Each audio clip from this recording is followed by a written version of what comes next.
I started. Hi guys, so you're doing this time. Hi guys, I'm Shelby, I'm Kimberly. and today we are going to be doing NO by BTS. We're going to do the lyrics and a dance practice, Music video. a music video, and then Possibly. a live performance, depending on all that's going on, because we are together again in the house. Together forever, pray in my heart. So we have got a 2-year-old at the bottom of the bed, and it is in the middle of a heat wave, so we're all dying. So, yes, hopefully we can get some stuff done. We apologise, it's been a while, but Yeah, we're trying to space out. Like, we did loads of recordings all at once, and then we're in the middle of editing. I'm so sorry. It's okay. Hay fever's kicking my backside. We're in the middle of editing, and we're in the middle of just getting everything out. So we don't want to put everything out all at once. So we're trying to space it a little bit. So if you just bear with us.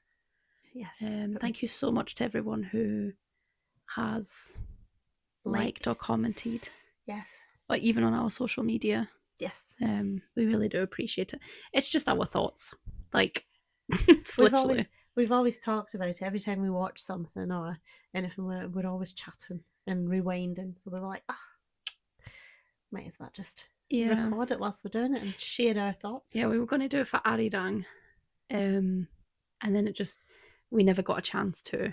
It was mostly as well because we didn't know how. Like, we've never done anything like this. But it's really helped with, like, confidence and so as well with us. Like, because we're chronically shy. Yeah. It's awful. So yes, it is. This has kind of helped, and especially like with reading the lyrics from BTS, because we love the boys so much. That might sound parasocial, but I don't care. It's like nice to read the lyrics and kind of relate that back to what we know now that they went through at the time. And if we can relate to any of their lyrics, obviously that's just a bonus as well. Yeah. And then we will also be showing you our route to the concert. We're going to two. So London first. That's in 8 days. Yes. Nope, 9 days. 9 days. And then we're going to Munich for day 2. And we're going to be, I'm not going to say we're going to be vlogging it because, like I said, we've never done anything like this ever in our lives. So it's kind of just going to be like videos and just kind of show, because when we go to Munich, we're going to be traveling for 14 hours. So it's just going to be kind of like little videos.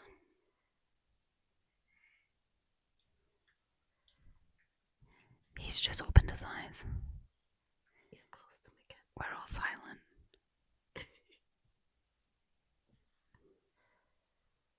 Don't touch him. You wake up.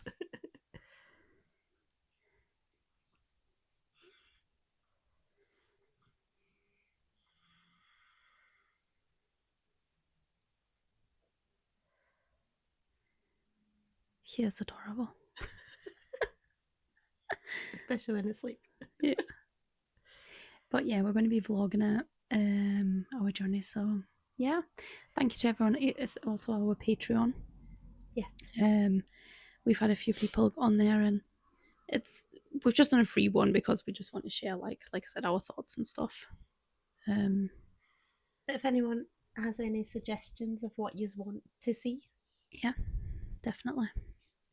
We're going to continue to begin with the BTS. We're going to do their singles of each era, but we might like chuck in every once in a while like something different. But that's how we're planning to. Like when Hooligan dropped. Yes, the performance kind of had to jog that in. That came first. This antihistamine will kick in at some point, I promise. Honestly. Sorry. And we're going to catch up on, I know we've said like we wanted to do shows and stuff. We will catch up on them soon. Yes. Like the Run BTS, Run Jin. You've not seen many of Run Jin. No. We want to do Key and B&B at some point as well. It's just trying to find time. Like, Alex is going to go to nursery in January, so we'll have loads more time then because obviously he's 2. So, yes, he's very like, on the days that there's no work or whatever, it's difficult to still do it because he's still running around. But when he's at nursery, it'll be a lot easier. Yeah. And if I ever move up next to Shelby. Ever. She says as if I ever. She's definitely coming up. I should say when, and not if. I was going to say, it's not a matter of if, it's more when. Robbie moves out soon, so. Yeah. So, yeah. Today we've got NO. And let us know if you prefer us doing... I think we prefer the dual set. Mm-hmm. Because we get distracted. We do get distracted. We see faces and yeah, kinda. We just can't help it. But during these, you probably also notice that we're a bit awkward. Like, it's weird because like these are thoughts and feelings about these lyrics that we share with each other, but like doing it to cameras a bit. Yeah. Plus, everyone feels differently, so it's one of those. We don't want to offend anyone. Yeah. But also, these are our thoughts, so like, yeah, it's just a thing. So, yeah, I hope you've stuck along this stuck with us so far and continue. So this is going to be NO. Shelby's reading out this time because I did it last time. Yay. So we've got RM and Sugar. Supreme Boy, isn't he the one that was going to debut with them? Yeah, I think so. You good? Yep. Okay. I apologise if this is awkward. So, a nice house, a nice car, could such things really bring happiness? And so to the sky, would the parents really be happy? So then there's a note that they both, in Seoul and Sky, both refer to specific groups in universities in Korea. Right, so I think this one as well, when they say a nice house, nice car, that you would get that if you got into the universities. Yeah. You know, if you got into the big universities. But would this will that really make them happy? Yeah. Would that make you happy or would that make the parents happy? Yeah. In that situation. I think they talk about that a lot. Yeah. About like your happiness and the happiness around you. And possibly when they're younger, more so about the parents' happiness. Yeah. And it's I think they're trying to, or what I read into it is they're trying to show the pressure that a lot of youngsters are under. Yeah. To try and succeed and be put onto a pedestal that maybe not everyone wants to be on. Yeah, so in Seoul to the Sky, would parents be happy? So is that the only way if I make it into these top universities? Yeah. And if I don't, what happens then? Yeah. Dream has disappeared without even a moment to breathe. Living the same lives on a running wheel of school, home and PC bang. All about the pressure, isn't it? Yeah. So dreams disappeared without even a moment to breathe. So the parents want you to go to Sky universities. Yeah. So the dream that you had as a kid has gone. Yeah. Like you've become an adult, you're expected to live a certain life, you're expected to go to school, go home, go to these even the gaming cafes, like a lot of kids study there. Yeah. So that's their daily routine. Yep. A running wheel. So it's just constantly. Yeah. And they've not got a moment to breathe. So they've not even, they can't enjoy themselves. There's no... Can't be kids. Yeah. Not allowed to be kids in that. And I think that also goes to what, I'm taking it back to Arirang, in Merry-Go-Round. So here they talk about the lives in a running wheel of school, home and PC, gaming cafes. In Merry-Go-Round, they talk about going around and around in a circle and living the same life over and over. Yeah. So they're still in this cycle constantly. It's a different cycle now, but it's still a cycle. Yeah. Pressure to be number one. The students become double agents between dream and reality. So it's, again, their own dreams, but what they actually have to do. So it's that you almost can't do what you want to do. Yeah, I like the metaphor of the double agents. Yeah. You know, when you're pretending to be something that you're not. Yeah. Sorry. So your dream may be very different to what your reality is. Yeah. And I mean, even No More Dreams, they were always asking the young people, like, what is your dream? What's your dream, not your parents' dream? And this just seems to continue in this one as well. The students as double agents. Yeah. They're fighting between the dream and reality of their life. Yeah. Who are the ones that made us into studying machines? That the ones who categorised us into number ones and stragglers and locked us in a trap are the adults you can't help but agree easily, even if we think simply. So again, this is, it's almost like they say, they have to be machines, they have to be robots that are, this is what you do, this is exactly how you have to live your life.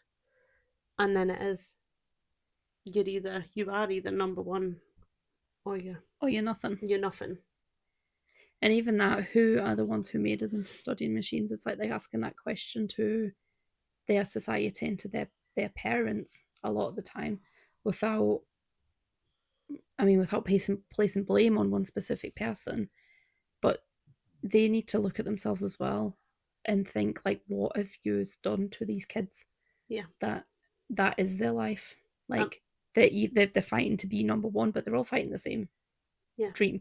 I mean, the next line's, under the rule of the law of the jungle, the ones who made us step on even our close friends to climb up.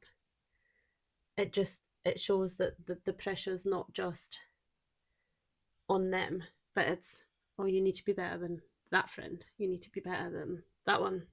That's not your friend, he's your opponent. Yeah, it's almost like an enemy. Yeah. Like, because they're all climbing for the same number one position. Number one. Yeah. Like, that's what everyone always says, like, you're all going for the same job, you're all going for the same university, not everyone can make it. So what happens to the ones that are left behind? Yeah. You all want to be number one in academics, you all want to be number one for that, but from the 30 odd students, there's only one. Yeah, and under the rule of the law of the jungle as well. In the jungle, you don't have rules. Yeah. And I feel like that's also like a metaphor that they use to talk about that it is a lawless place.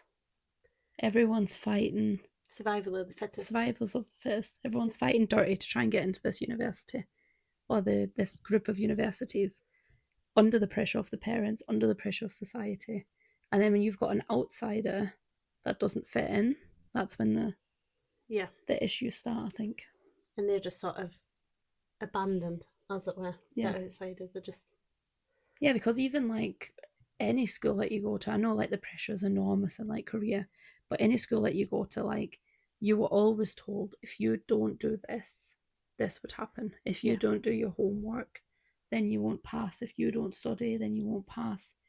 It's not as pressured, I don't think, here, but you still have that. Like, you're more relaxed, but then you've got your SATs after at primary school, and that determines your start of the high school career. Then you've got your GCSEs, which determine your A levels, and it is just a fight sometimes to survive, because you need to continue your education. So it's almost like, yeah, you're friends and you're acquaintances with these people, but you're fighting against them at the same time. Yeah.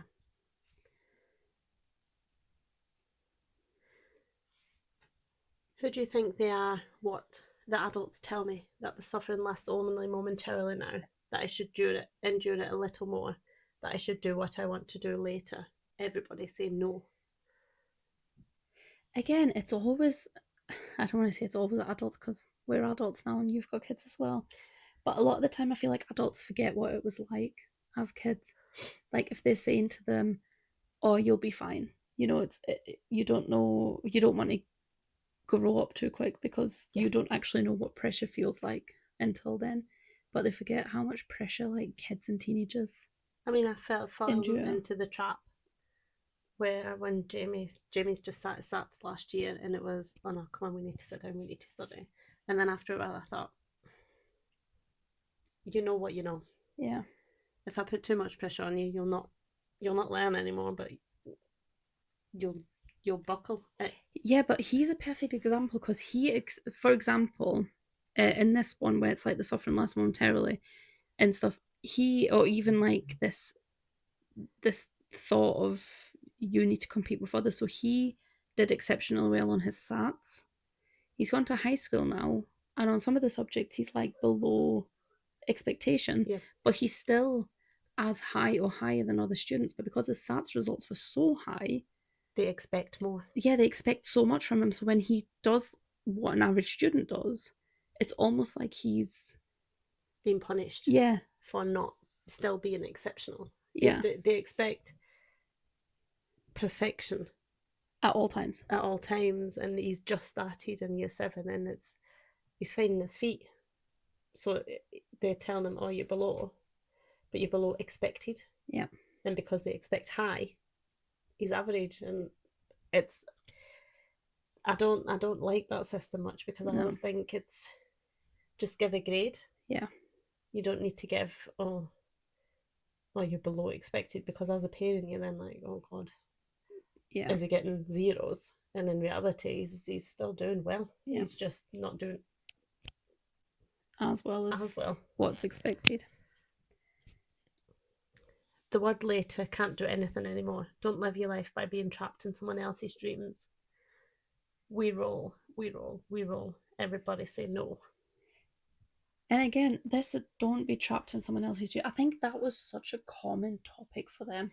Yes. Throughout the first few albums, because they talked a lot on that. I mean, they had a whole bloody song called No More Dream. Yeah. But they always pushed their fans and ARMY to, or even like casualness. Yeah. To not be told what they should or shouldn't do. Not be, if you have a dream of being a singer, then that's your dream. Yeah. You fight for that. It doesn't always pan out. Like when we were younger, we wanted to be football stars. Yeah. Like football was our life. It still is. But whenever someone said like, what do you want to be when you're older? We all said footballers. Yeah. And we believed that until we were, what, 12, 13? And our parents were always like, you know, yes, that's fine. You can be a footballer, but what is your kind of fallback? Which I think is a better thing than just saying, no, you're not going to do that. No. That's not going to happen. You're not going to be a footballer. What a silly dream. Kids are allowed to dream. Yeah. Kids are allowed, teenagers are allowed to dream. I think this concept of as soon as you hit a certain age, you shouldn't dream anymore. You shouldn't, you should be in reality. Towards your job. Yeah. At like 11 years old, 12 years old, and then that. When I was like 14, 15, I was asked like, what do you want to be so that you can start working on your GCSEs? I was like, I'm 15. Like, I don't know what I want to be. But you're expected to know in this country, in Britain, at like 14, 15, before you go to GCSEs, you're expected to know like kind of what you want to do so that you can then continue that in A-levels. But in A-levels, kids are between 16 and 18. Yeah. So then you're supposed to, I did healthcare. I'm doing nothing. Yeah. I'm not a nurse. I'm not working in healthcare. I did health and social care, and then I went to university and I did criminology. Yeah. Because even when I went to university and I was 18, I didn't know what I wanted to do. I didn't know what I wanted to be. I did PE. Yeah. And then I went into nursing. Yeah. I did PE and maths and psychology. You loved maths. I love maths. Still love maths. Yeah. But you never... There's a difference between... Because that's why I always say, like, I loved criminology and I loved learning why people do what they do and the connection between, like, mental health and crime. Yeah. But that is a passion that I have in my spare time. Yeah. Some people go into their dreams and that's absolutely fine, but it's also okay to not go into your dreams. Yeah. It's also okay to say, right, I'm going to have this realistic job, which is what we have now. Yeah. As well. And when people do follow their dreams, like our brother, he's followed his dream. And that's great for him. Amazing for him. But I didn't have that same drive to do that. If I would have followed my dream, I'd be a general on a homicide charge. exactly. Or you wanted to be a paramedic at one point as well. I did. But you always wanted to go into the army. I did. I always wanted to be in the army, Yeah. and then I got with Craig and Had the kids. had the kids, and that dream just went away. Yeah. But that's another thing I feel like when people are like, you're allowed to have different dreams. Oh yeah, Your dreams are allowed to, through so many. Yeah, your dreams are allowed to change of what you want to do. I agree. I think over in this country, especially because we grew up in Germany, and when I did my A levels over there, I had 13 A levels, and then we moved here halfway through my A levels, so I had to come here and finish my A levels, and I had 4. Mm-hmm. And it was like going from 13, and like there's a lot of pressure in Germany, and you had to do well in all of them, to then come in here and almost being like, huh, yeah, I now need to choose the 4 that I think will be what I want to do when I'm older. How do you know it? Like 18? Yeah. Like, you don't know that. Because I could have chosen anything and then been like afterwards, gone and thought, no, do you know what? I want to go to university. I want to do this. Oh, sorry, you need this A level, this A level, this A level. And I've not got any of them. Yeah, exactly.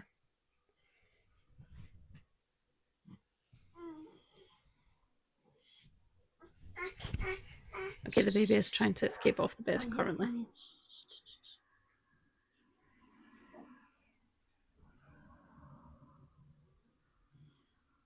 Do we need to move back?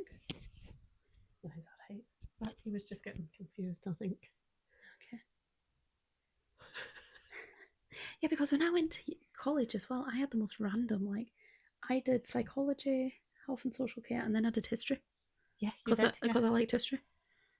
It's like, but no one ever says. Sociology, or was that Ali? Ali did sociology. Yeah, but he gave up after ES because he was like, another thing, like, even with him, and this is how much like dreams can change. So we're not going to be talking for our siblings, because they haven't chosen to be part of this here. But for example, one of our brothers, he wanted to be, well, he had no idea what he wanted to be. He wasn't great academically in Germany. He came over here and thrived, which was amazing. His dream when he was in college was to become a physiotherapist. Yeah. A sports physiotherapist. Yeah. That didn't pan out for him. So he went into mental health, which is what my dad does. He was a mental health nurse. He was a ward manager. And so that's then what my brother does. But he didn't know if he liked it or not. And now he's thriving. And that loves mental health, loves working with people. He's band 7. He does all that. And that's as well, like, in adulthood, your dreams can change. And I don't think you should be boxed. Like, if you're at 12 years old saying, I want to be a bin man, that shouldn't be your dream for the rest of your life. It can be if you want it to be. Yeah. Or I want to be a doctor. But Jamie and Kieran keep changing. They want to be pilots and chefs. And yeah. Jamie's currently, he wants to be a chef in an Italian restaurant. But not even 6 months ago, he wanted to be a pilot. Yeah. 6 months before that, he wanted to be, was that a lawyer at one point? Yeah. He wants to just make money. Yeah, he does. Kieran, he wants to be a bin man, but also a gymnast at the same time, and something else. And he says he can do that because he can be a gymnast at night time, bin man during the day. He's got big dreams. Exactly. 9 years old. That's what people should do. You should. I feel like when you're a child, you should have outrageous dreams. Yes, you should want to do outrageous things. A vet on a Monday. Oh yeah, he wants to also be a zookeeper. He wants to go and sit with the tigers. Yes, he wants to be a zookeeper. That was his whole thing. That's his big thing. You should have like outrageous dreams that you can do loads of different things, and I just think you should have the ability to choose when you're older. You shouldn't have to, as a child. When Jamie goes into year 9, I believe he has to choose his GCSEs that he wants to take. And I mean, he does other subjects as well, but it's the ones that he wants to take. And I'm like, but how does he know if he wants to take these when he's in A level? Exactly. Or like, he'll choose P, but he won't want to do anything with P when he's older. He wants to be a baker.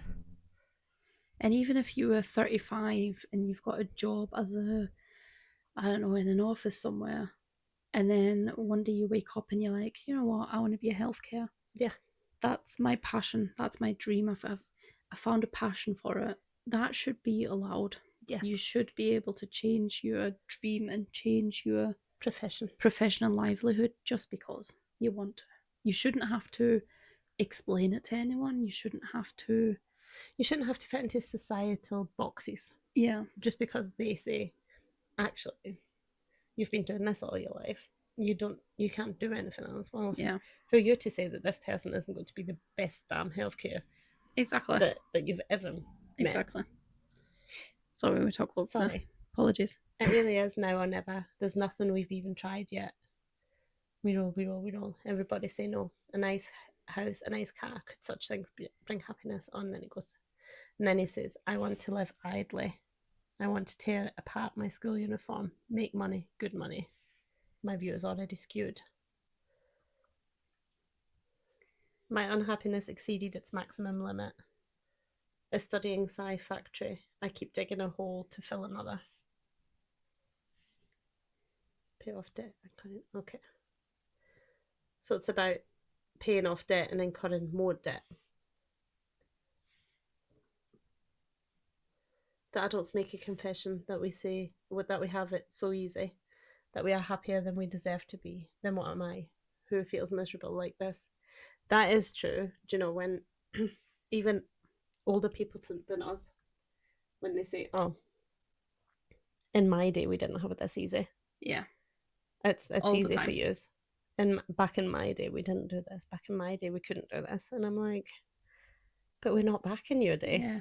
I had it the other day where my uncle was here visiting. He's like 64, I think he is now.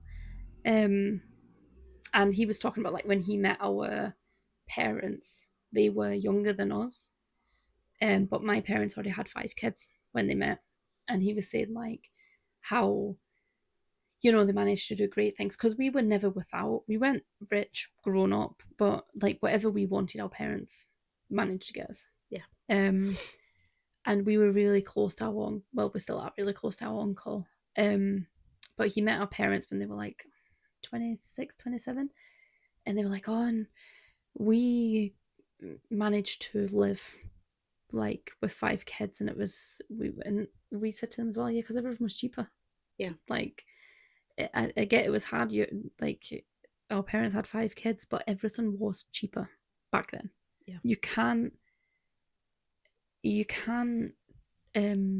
compare the two. No.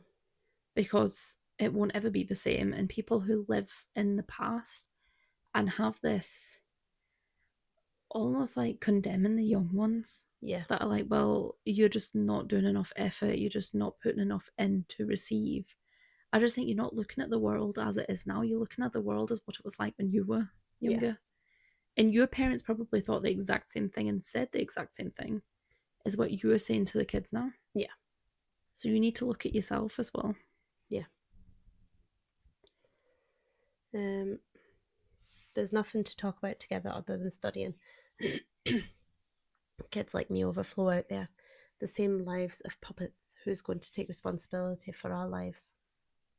The adults tell me that the suffering lasts only momentarily, that I should endure it a little more. Yeah, because even that, who's going to take responsibility for their lives? So you've made these kids miserable, teenagers miserable. Who's going to take responsibility? Because as soon as they act up or something happens, you just point the fingers right back at the ones. Yeah. Instead of looking at it and thinking, do you know, we as a society, what have we done to change how kids think and feel nowadays? Yeah, it's the same with that line. Kids like me overflow out there. It's all copy and paste. Yeah. Because everyone wants the same. Everyone, we've always said, haven't we? There's a lot of people that live their dreams through their children. Yeah.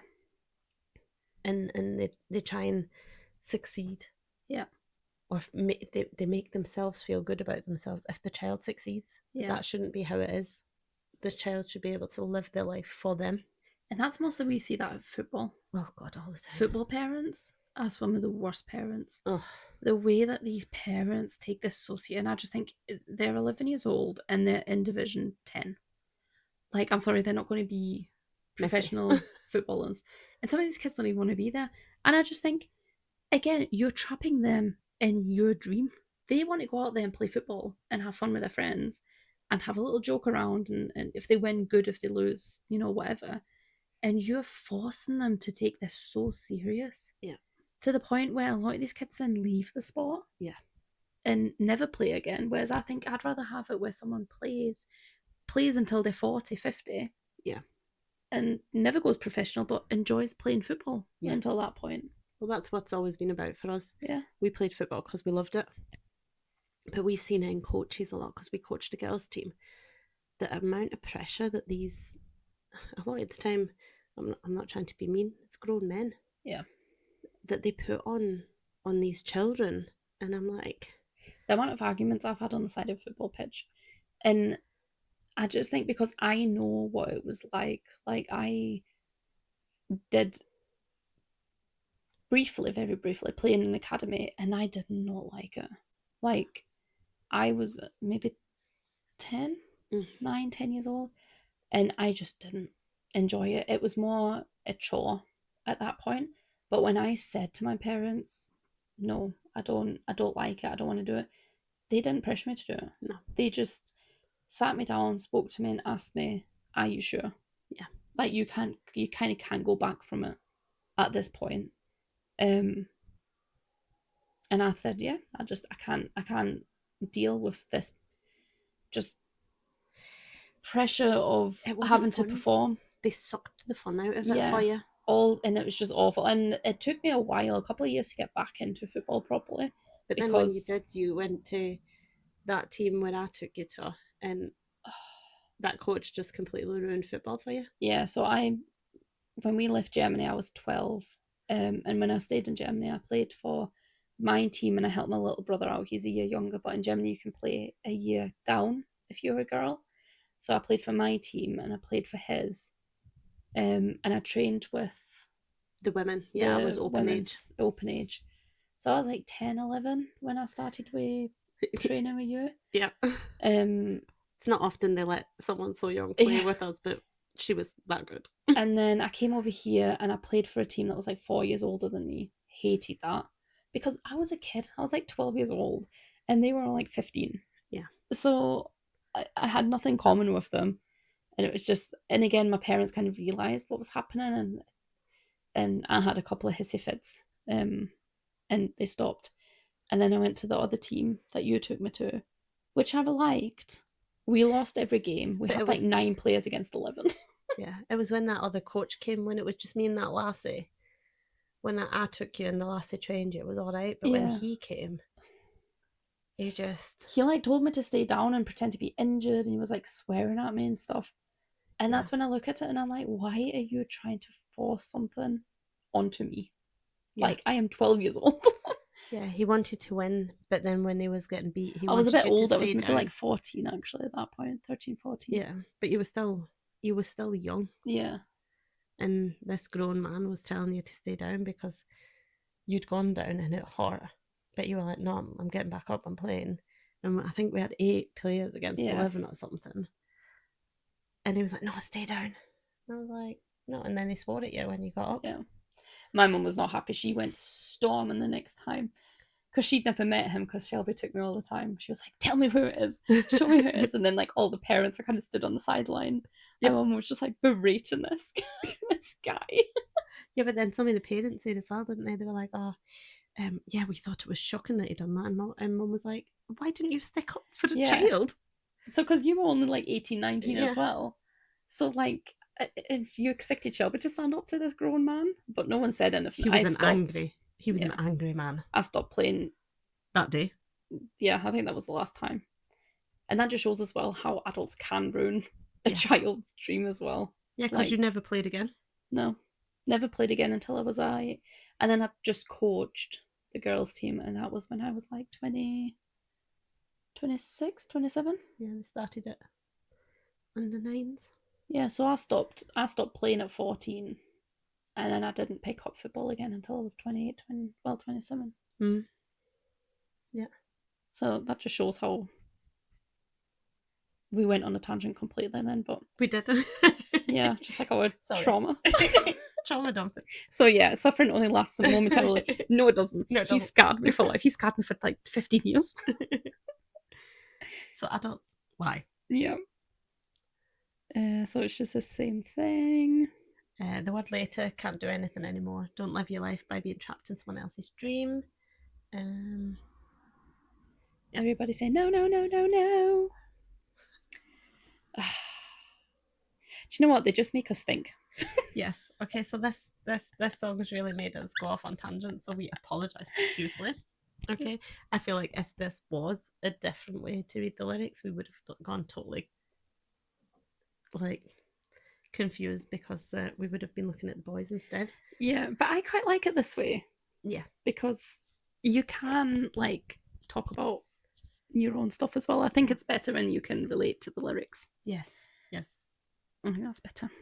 I hope you also think that. And don't think what weirdos talking like. Also, if we said anything weird, we apologise. It's currently 12:30 at night, so it is very late at night. We take no responsibility. Look at these babies. So this is the official music video. We don't need subtitles, do we? I don't think they've got subtitles actually. No, they don't tend to. The official music video. Honestly, they're such babies. Look at them. They're such babies. Oh, look at the eyeliner. I actually love how they've done this to be like rigid society. Yeah. The bowl cut's doing it for Jimin. Why is Jin the only one, by the way, that has a semblance of normal hair? Oh, Tay does as well, actually. Jin's hair is really amazing, by the way.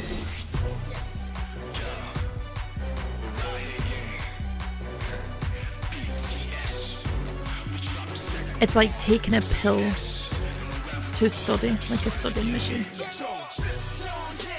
make them look. And there's like no emotion at all.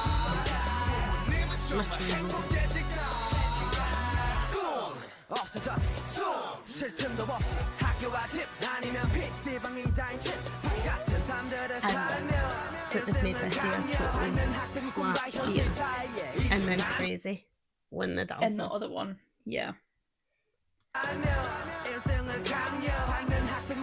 Because this also reminds me, like, when everyone's got like the bowl cut. I know some of them don't, they have like a bit of volume and stuff, but they've all got the bowl cut. It's like they're all the same. It's like a rigid military. Literally copy and paste. Yeah, and that's as well what I thought, which we didn't mention in the lyrics, was when they talk about like everyone's the same. It is very military. Yeah. Very militant. Like, you will have the same hair. You will have the same uniform. You will study the same things. You will do exactly. You will follow the same rules. Will be the same as everyone else's. Yeah. There will be no deviance from it at all. And if you deviate from it, it's almost, you're an outlier. Yeah. You don't belong. You're wrong. Yeah. Then. Yeah. It's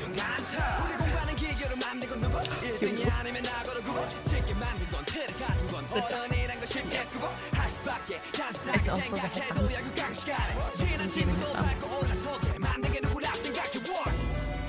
I actually love that because I think that's when he talks about standing on his friends and he stands on the boys.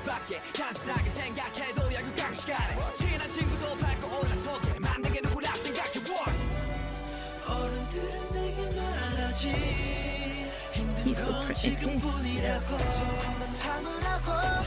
I love this one. Yeah.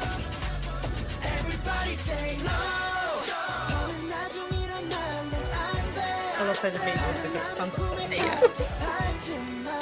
And then you've got a rebellion, and again it shows like if there's people rebelling, they don't, like the teachers or the parents, they don't know like what to do.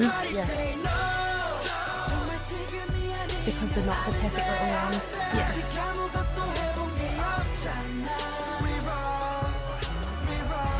And again, I think that also shows a little bit. I don't know if I'm just. Oh my god, I can't stop it. I don't know if I'm just reading too much into it, but you've got the teacher at the back who's got like the red across his eyes, and then you've got a barrier. Yeah. And it's almost like BTS are the kids or teenagers. Then you've got a barrier to society, and the parents and the adults. I'm sorry, I have got so distracted. What have I got distracted? What is going on here? I want to know what's going on there in the background. Who is it? I don't know. So JK's here. I was just being proper, like, talking about it, and all I can look at is what the hell. Is that Sugar and Jin? Who's in the background? Is that RM and Is that RM and Tay? Or is it Tay? Is this J-Hope? I thought that was J-Hope. Is that Jimin? This is Jimin. Oh, then I think that's J-Hope. I don't know what's going on there. But yeah, you know what I mean? Like, there's a barrier between the kids' society, kids and teachers. I was also going to say that it seems like any deviance from the norm is met with violence. Yes. Or not necessarily violence, but like... But it is violence. Like, yeah. In this case, it's violence. I think that's what they're trying to... There's no, like you say, deviation. So any deviation is met with force. Yeah, but you can see that as well in society now. Any deviation from the norm when you have protests, it's met with violence. It is, yeah. No matter if it's not a silent protest, what do you call it? Like a peaceful protest. It's still met with violence eventually. Yeah. So even if this was released, when was this released? Like 2014? 12 years ago. 12 years ago. This was released in 2014, and this already shows what that's like, and it's still prevalent in today's society as well. For adults, not just for kids and teenagers, but for adults as well. Even though it's a lot of the kids, and well, not kids, but a lot of the teenagers and young adults who are standing up in these protests today. But a lot of the time, though, you hear from a lot of the older generations, the kids of today. I hear that so much when it's like, the kids of today, they've got no manners, they've got no... they should just do as they're told. And I'm like, no, they're standing up for what they believe in. Like, also, who set up that system? Yeah. Like, they're your kids and your kids' kids. You can't just blame the children. I never understand that when they say, the kids of today. I'm like, you raised them. You raised them.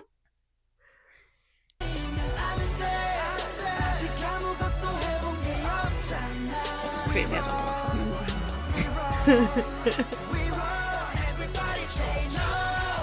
he was always good at their body rolls. Yes. I went to Minnie.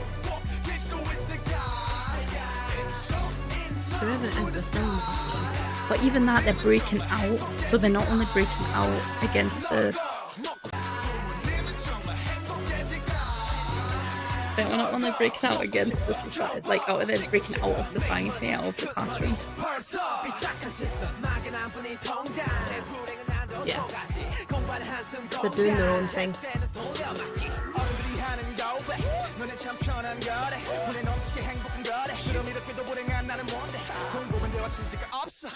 Because these as well, I like how it's portrayed in this bit. I don't want to expose too much, but they look like deviants. Yes. You know, that the way that they're dressed, and they've got like the makeup and they've got the hair all over the place. They look like they're rebelling. Yeah. Whereas before they were very perfect.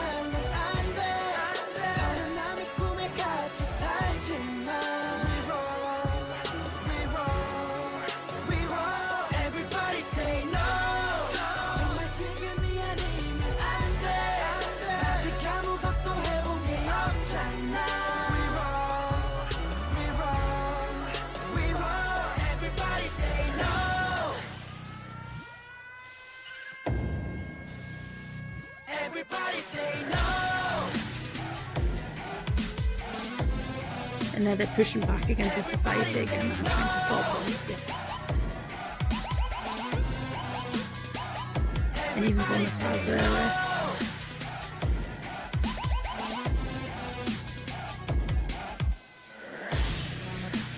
But it's like they say, you only ever need one hero or one group of people to stand up to change society. And while I don't want to glaze them too much, I feel like that's definitely what they did when they were younger. Yes. Yes, they did. Well done, BTS. That was so good. That was so good. We talk loads, but I just love the symbolism. Yes. Through it all as well. And I love that BTS have always done meaningful ones. Yeah. It's always meant something to them. Yeah, definitely. So that was it so far. Yep. I hope you enjoyed it. And we'll see you next time. Bye. Bye. I have to do that, Chels, because my laptop's about to